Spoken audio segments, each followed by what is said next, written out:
ce Noël. Ma belle-fille m'a regardé droit dans les yeux et m'a dit, nous allons passer Noël chez ma mère. Tu peux rester à la maison. Je n'ai pas discuté. J'ai juste souri, leur ai souhaité bonne chance et j'ai réservé un vol. Quand j'ai publié mes photos en ligne, mon téléphone a failli exploser. Tout le monde posait la même question. Qui était l'homme assis à côté de moi? Avant de vous raconter comment tout cela s'est passé, prenez un instant pour vous abonner et commenter ci-dessous d'où vous regardez. Cette histoire pourrait bien changer votre façon de voir la famille, l'amour et les secondes chances. Je m'appelle Linda Dawson et j'ai 67 ans. Je vis seule dans une petite maison au Colorado, celle que mon mari et moi avons achetée il y a 40 ans. Les murs sont tapissés de vieilles photographies et l'odeur de cannelle semble toujours persister, surtout pendant les fêtes. Noël a toujours été ma période préférée de l'année, principalement parce que cela réunissait ma famille. Mon mari Paul est décédé il y a 8 ans. Depuis, mon fils Marc et sa femme Anna ont été ma seule famille proche. Chaque Noël, j'allais chez eux, j'apportais ma tarte aux noix de pécan, j'emballais des cadeaux pour mes petits-enfants et j'aidais Anna avec les décorations.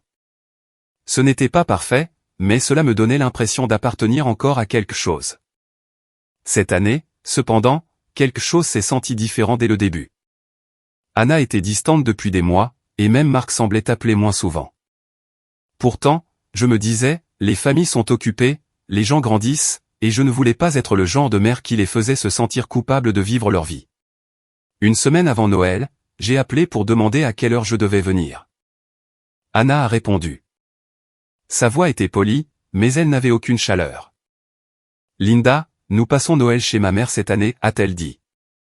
Ce sera plus facile pour tout le monde. Tu peux rester à la maison et te détendre. J'ai senti mon cœur se serrer, mais j'ai forcé un sourire même si elle ne pouvait pas le voir. Oh, je vois. Ça a l'air sympa, ai-je répondu doucement. Elle m'a remercié rapidement et a raccroché avant que je puisse dire autre chose. Après l'appel, je me suis assise à ma table de cuisine en silence. La maison était silencieuse, à l'exception de l'horloge qui tournait au mur. J'ai regardé les décorations que j'avais déjà installées. Des guirlandes sur la cheminée. Des chaussettes accrochées proprement. L'arbre qui scintillait dans le coin. Pendant des années, j'avais tout fait pour eux, afin que lorsqu'ils arriveraient, cela se sente comme à la maison. Maintenant, cela semblait juste vide. Cette nuit-là, je me suis préparé une tasse de thé et j'ai feuilleté de vieux albums photos. Il y avait Marc en petit garçon ouvrant ses cadeaux, Paul découpant la dinde, Anna souriant quand elle a rejoint la famille pour la première fois. Mes yeux piquaient de larmes, mais je continuais à tourner les pages, me murmurant, ce n'est qu'un Noël. C'est bon. Mais au fond, ce n'était pas bon. Il ne s'agissait pas seulement d'être seul. Il s'agissait d'être oublié. Le lendemain matin, j'ai reçu un court appel de Marc. Sa voix était pleine de culpabilité. Maman, j'espère que tu n'es pas fâchée. Tu sais comme la mère de Anna aime recevoir. Ce n'est qu'une année. D'accord, j'ai dit ce que les mères disent toujours. Bien sûr, mon chéri. Ne t'inquiète pas pour moi. Je vais bien. Quand j'ai raccroché, j'ai regardé par la fenêtre. La neige tombait doucement, recouvrant le monde de blanc. Les enfants du quartier construisaient des bonhommes de neige, et j'entendais leur rire à travers la vitre. Pendant un instant, je me suis senti comme une étrangère dans ma propre vie. Tout le monde avait un endroit où être, et j'étais juste ici. Cette nuit-là, je me suis assise près de la cheminée avec mon chat enroulé sur mes genoux. Les lumières de l'arbre projetaient une douce lueur dans la pièce. Je pouvais presque entendre la voix de Paul me taquiner. Tu t'occupes toujours de tout le monde, Linda. Quand feras-tu quelque chose pour toi? C'est alors qu'une pensée silencieuse a pris racine dans mon esprit. Peut-être que cette année ne devait pas être une question d'attendre une invitation qui ne viendrait jamais. Peut-être que je pouvais m'offrir un Noël différent, un Noël rempli de paix au lieu de pitié.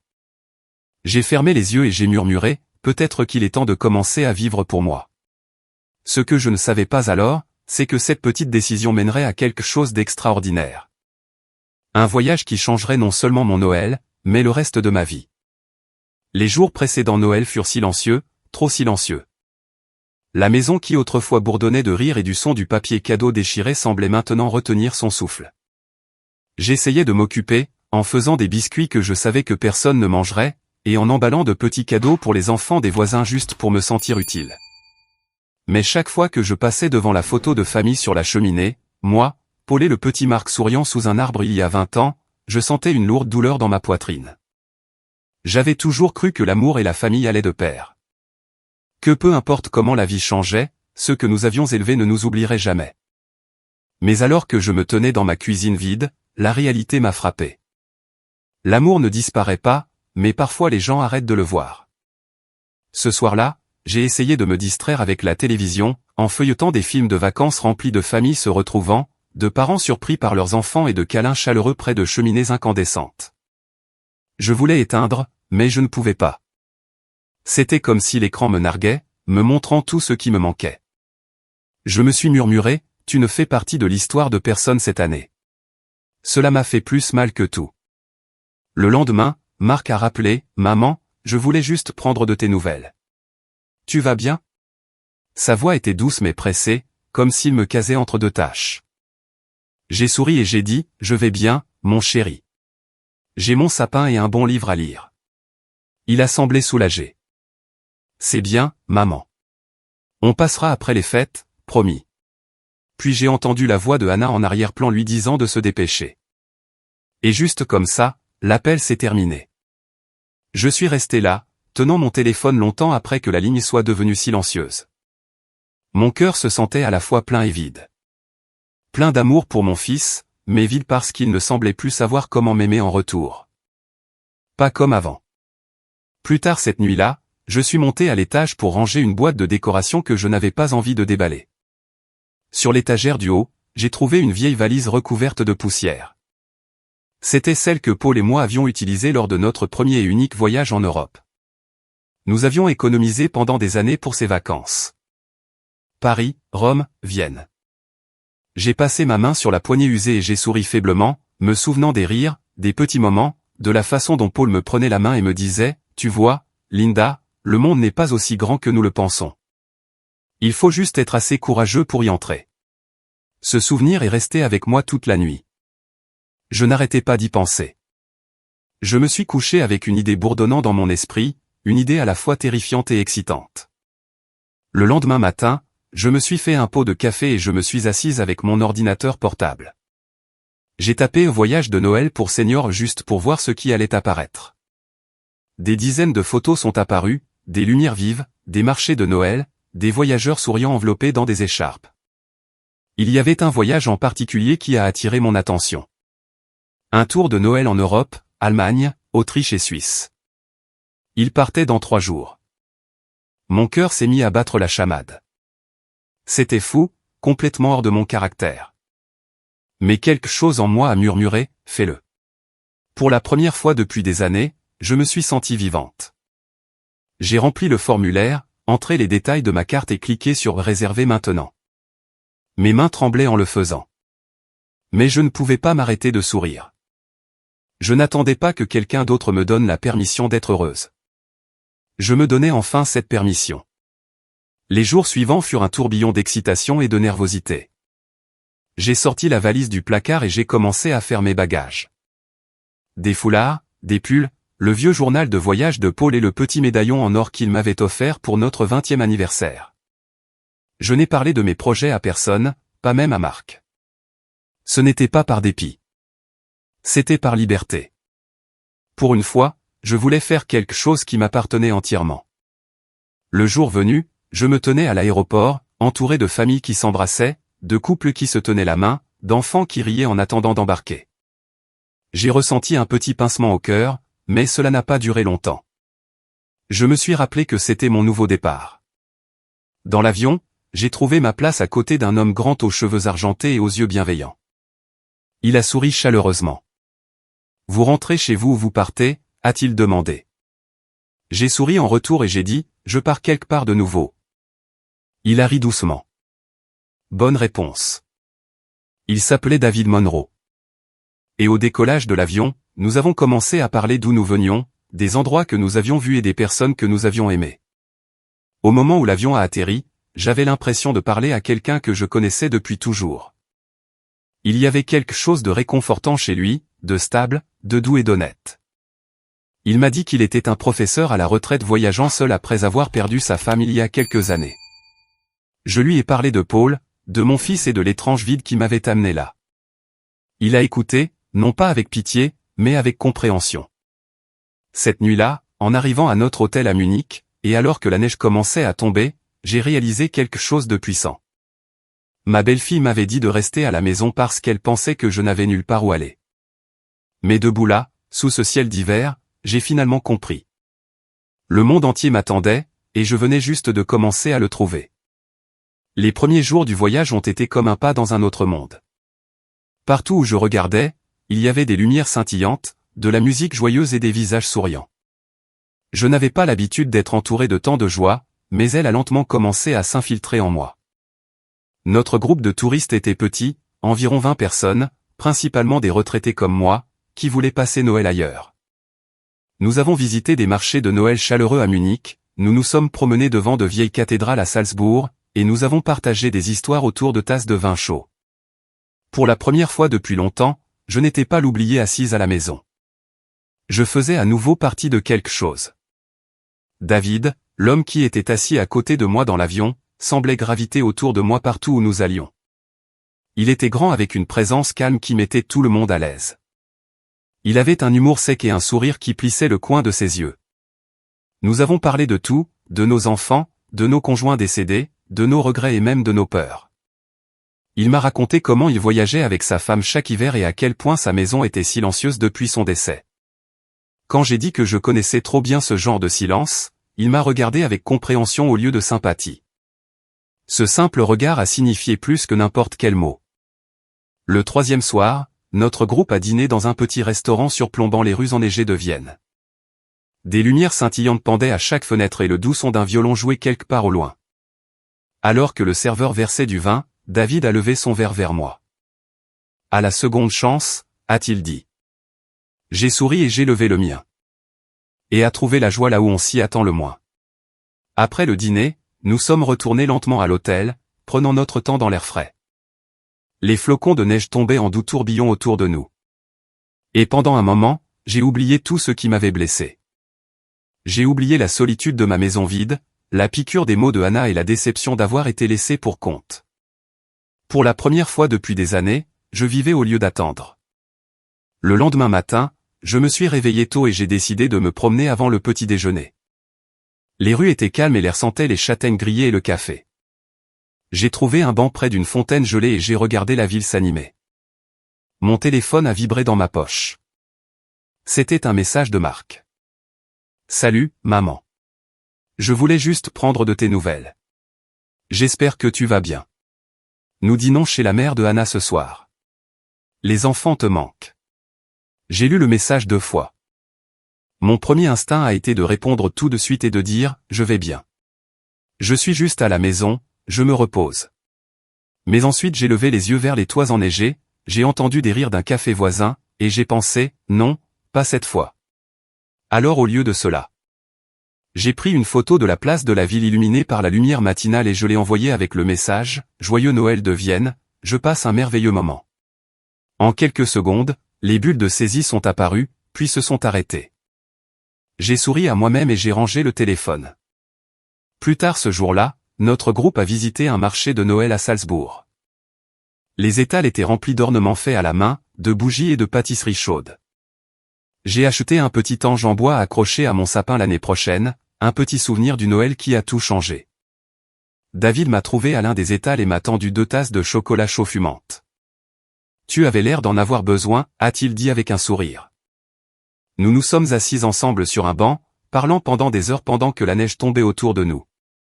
Quand le soir est venu, le groupe s'est rassemblé sur la place de la ville pour regarder la chorale de Noël se produire. Des bougies vacillaient dans chaque main tandis que les gens chantaient Douce Nuit. David se tenait à côté de moi, sa main frôlant légèrement la mienne. Pendant un instant, j'ai senti quelque chose remuer dans mon cœur, quelque chose que je n'avais pas ressenti depuis la mort de Paul. Ce n'était pas seulement de l'affection. C'était la paix tranquille qui vient d'être vraiment vue. Plus tard ce soir-là, de retour à l'hôtel, j'ai enfin fait défiler les photos que j'avais prises. Il y en avait une de David et moi debout près du sapin de Noël. Nous rions tous les deux tandis que quelqu'un du groupe essayait de nous prendre en photo. Sans trop réfléchir, je l'ai publié sur mes réseaux sociaux avec une courte légende. Parfois, la meilleure compagnie se trouve quand on arrête d'attendre une invitation. Je ne m'attendais pas à grand-chose, mais en quelques minutes, les notifications ont commencé à affluer. Des j'aime, des commentaires, des messages. Des amis et d'anciens collègues ont écrit des choses comme « Tu as l'air si heureuse, Linda. » Et « Tant mieux pour toi. Tu mérites cela. » Puis sont arrivés les messages de ma famille. Marc a envoyé un SMS « Maman, où es-tu ? Qui est cet homme ?» Suivi rapidement de « S'il te plaît, appelle-moi. » Même Anna a envoyé un message « Waouh, je ne savais pas que tu voyageais. Tu as l'air différente. C'est quelqu'un de spécial ?» J'ai fixé leur message pendant un long moment, puis j'ai éteint mon téléphone et j'ai regardé les lumières de la ville en contrebas. Pendant des années, j'avais attendu que ma famille me fasse sentir que j'étais importante. Mais à ce moment précis, j'ai réalisé que je n'avais besoin de l'approbation de personne pour vivre ma vie. J'avais tellement donné de moi-même à tout le monde.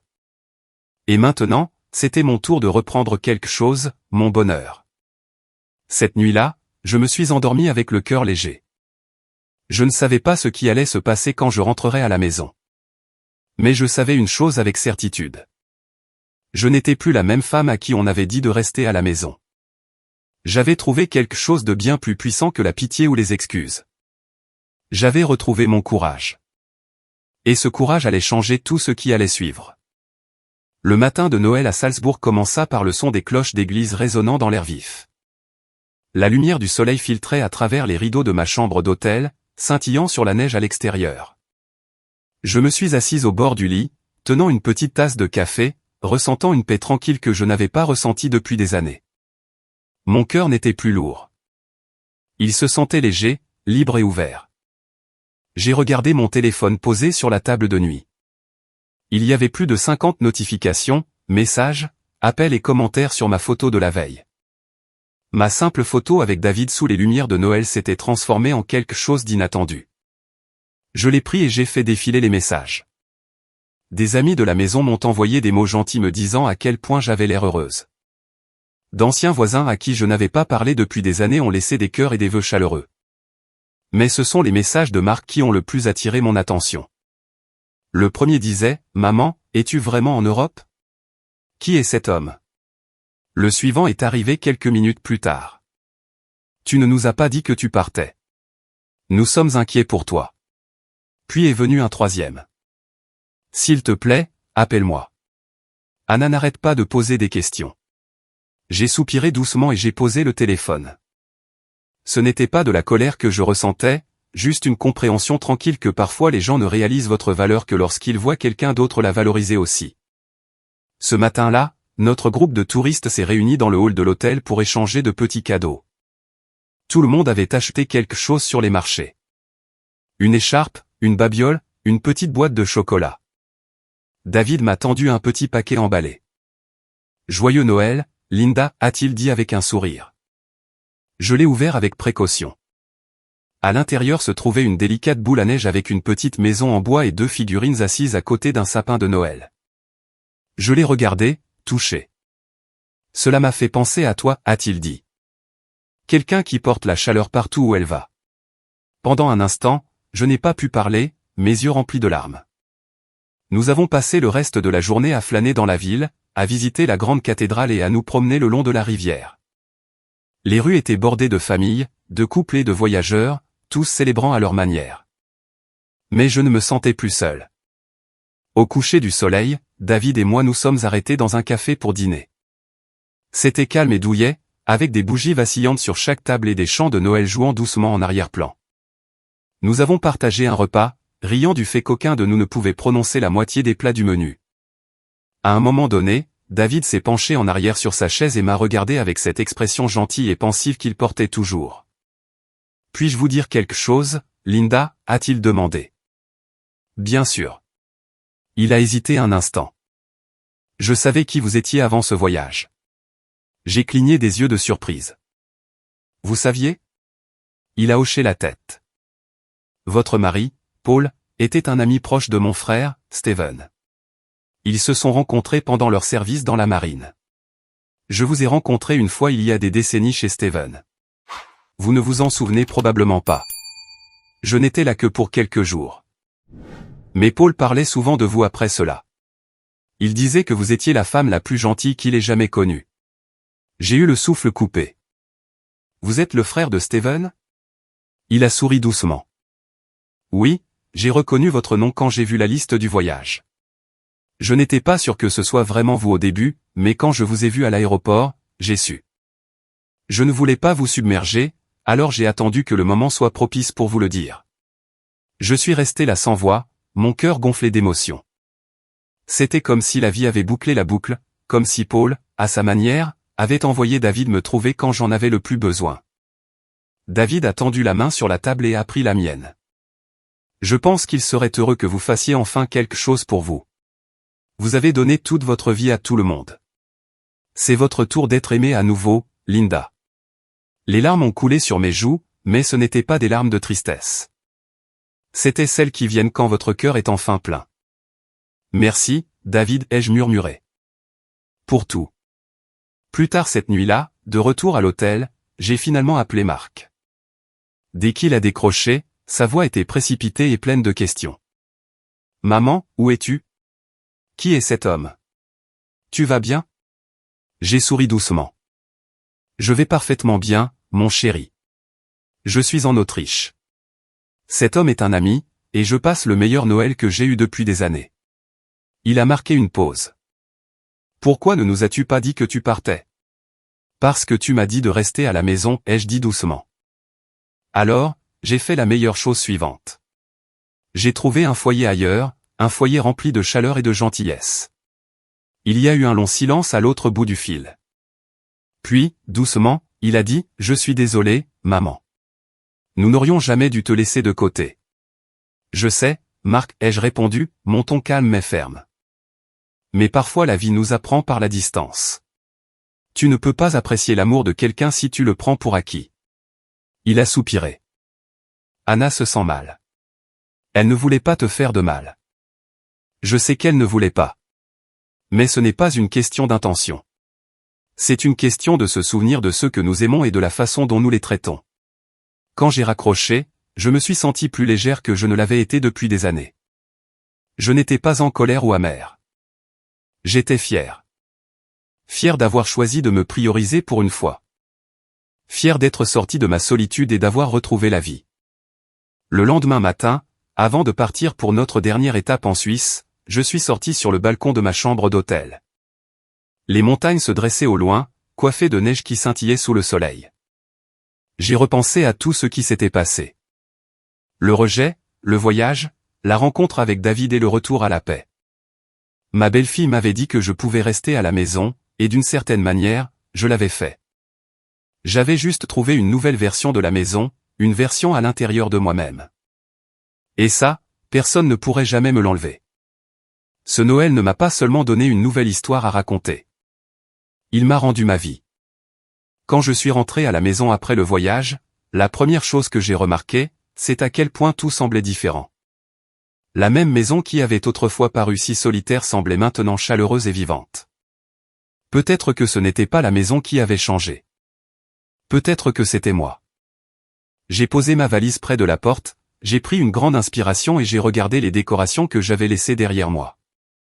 L'arbre se tenait toujours dans le coin, les lumières tamisées mais stables, comme s'il m'attendait à la maison. Pour la première fois depuis des années, je ne me sentais pas comme une invitée oubliée dans ma propre vie. Je me sentais comme l'hôtesse de quelque chose de nouveau, de paix, d'indépendance et de joie tranquille. Sur la table de la cuisine se trouvait une petite pile d'enveloppes, des cartes de Noël de voisins, d'amis et quelques-unes de personnes dont je n'avais pas eu de nouvelles depuis des années. Il y en avait même une de Anna et Marc. L'écriture était soignée et propre. Et quand je l'ai ouverte, une petite photo en est tombée. C'était celle de mes petits-enfants en pyjama assortis, souriant à côté d'un sapin de Noël. À l'intérieur de la carte, le message était simple. Tu nous as manqué, maman. Nous sommes désolés. Viens bientôt. Nous voulons tout savoir. J'ai souri, mes yeux piquant un peu. Ce n'était pas une grande excuse, mais c'était un début, et c'était suffisant. Au cours des jours suivants, j'ai déballé lentement, plaçant de petits rappels de mon voyage dans la maison, la boule à neige que David m'avait offerte, un ornement d'ange fait à la main de Salzbourg, une carte postale du café où nous avions ri jusqu'à minuit. Chaque objet portait une histoire, et ensemble, ils ont transformé ma maison autrefois calme en quelque chose qui semblait à nouveau vivant. Quelques jours plus tard, mon téléphone a sonné. C'était Marc. Sa voix était douce, presque timide. « Maman, pouvons-nous venir ce week-end ? Les enfants veulent te voir. » « Bien sûr, ai-je dit avec un sourire. Je ferai ma tarte aux noix de pécan. » Ce samedi-là, la maison fut de nouveau remplie de bruit. Des enfants qui courent, des rires qui rebondissent sur les murs, l'odeur de la cannelle et du sucre dans l'air. Anna m'a aidé à mettre la table, et bien qu'elle ait semblé nerveuse au début, j'ai pu voir la culpabilité et la sincérité dans ses yeux. Pendant que nous mangions, elle a finalement parlé. « Linda, je te dois des excuses. Je n'aurais pas dû t'exclure. Je pensais que je simplifiais les choses, mais je vois maintenant à quel point c'était égoïste. Tu as tant fait pour cette famille, et nous t'avons traité comme si tu n'avais pas d'importance. Je suis vraiment désolé. » J'ai tendu la main sur la table et j'ai touché la sienne. Anna, nous faisons tous des erreurs. Ce qui compte, c'est que nous en tirions des leçons. La famille n'est pas une question de perfection. C'est une question de pardon. Marc a acquiescé. Je ne t'ai jamais vue aussi heureuse, maman. Tu sembles différente. J'ai ri légèrement. C'est parce que j'ai arrêté d'attendre que la vie m'arrive. J'ai décidé de la vivre. Après le dîner, nous nous sommes assis près de la cheminée pendant que je leur montrais des photos de mon voyage. Les enfants étaient fascinés par les châteaux et les marchés de Noël, et Anna souriait pendant que je décrivais les gens que j'avais rencontrés. Quand je leur ai montré la photo de David et moi sous les lumières de Noël, Marc a souri. Alors, qui est cet homme mystérieux dont tout le monde en ligne n'arrête pas de parler ? J'ai senti un rougissement monter à mes joues. Juste un ami, ai-je dit avec un sourire enjoué. Un ami très gentil, Anna s'est penchée. Il semble spécial. J'ai regardé la photo à nouveau, la chaleur dans les yeux de David me renvoyant son éclat, et j'ai dit doucement, il l'est. Au cours des mois suivants, David et moi sommes restés en contact. Nous nous appelions souvent, partagions des photos et avons planifié un autre voyage ensemble pour le printemps. Il était un doux rappel que la vie a une drôle de façon de vous surprendre quand vous vous y attendez le moins. Chaque fois que je lui parlais, je ressentais la même paix que j'avais trouvée dans ces rues enneigées d'Europe. Mais plus que tout, j'ai trouvé quelque chose d'encore plus profond. Je me suis redécouverte. J'ai réalisé qu'être mise à l'écart n'était pas la fin de mon histoire. C'était le début d'un nouveau chapitre. La douleur du rejet m'avait poussé vers quelque chose de bien plus grand que le confort. Elle m'avait poussé vers la liberté. Le Noël suivant, 1 an plus tard, toute la famille s'est réunie chez moi. La table était pleine, les lumières scintillaient plus fort, et les rires remplissaient chaque recoin. La mère de Anna s'est même jointe à nous. Et à ma grande surprise, elle était aussi gentille et chaleureuse que possible. Quand tout le monde a levé son verre pour un toast, Marc m'a regardé et a dit à maman, pour nous avoir montré que le bonheur n'est pas quelque chose que l'on attend. C'est quelque chose que l'on choisit. En regardant ma famille, les gens qui m'avaient oublié, et les gens qui m'avaient retrouvé, j'ai ressenti un calme profond. Mon cœur était plein. Non pas parce que tout était parfait, mais parce que j'avais appris que l'amour, dans sa forme la plus vraie, ne s'éteint pas.